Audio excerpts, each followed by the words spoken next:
First Peter says in First Peter 2 that you are a royal priesthood, a holy nation.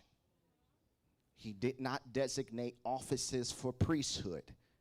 He said you being all of us, are a royal priesthood and a holy nation. Now, because there is no a frame of reference that we have after the cross to look at what priesthood is, we have to go before the cross. We have to go in the Old Testament. And just to summate, priests, they were teachers of the law. Priests were judges of the law. Priests were mediators, and they offer sacrifices and worship. And they were installed for purification. Now, what does God say when he talks about worship?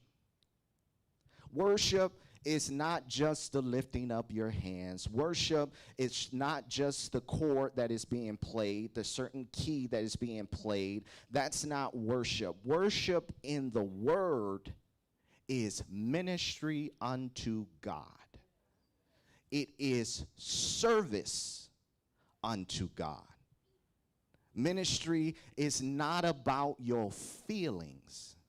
It is not about your emotions. Frankly, it's not about you at all. Worship is all about God. That is the biblical definition of God. So when the priests came to the temple, they came to worship God. They ministered, they served him. For he was the temple. They served God. And in this message, and I want to stay on point, and I want to stay within the parameters that Apostle has given me, since my time is cut short. But that's neither here nor there. So in verse 10,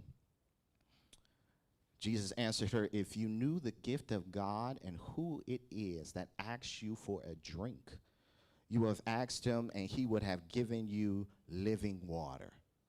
Point number one, worship is an exchange.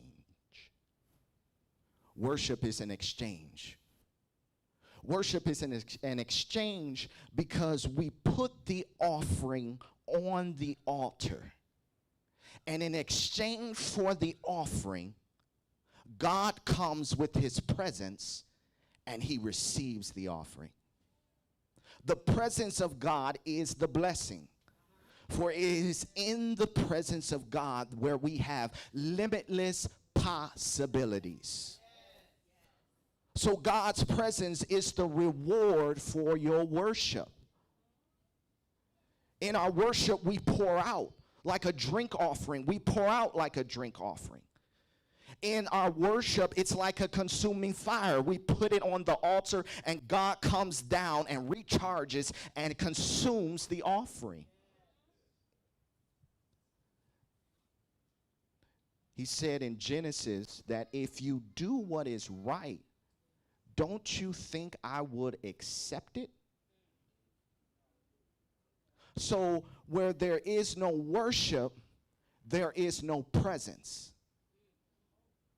So when we do not have the presence of God, you have to check the worship. Because where the presence of God is, that's living water.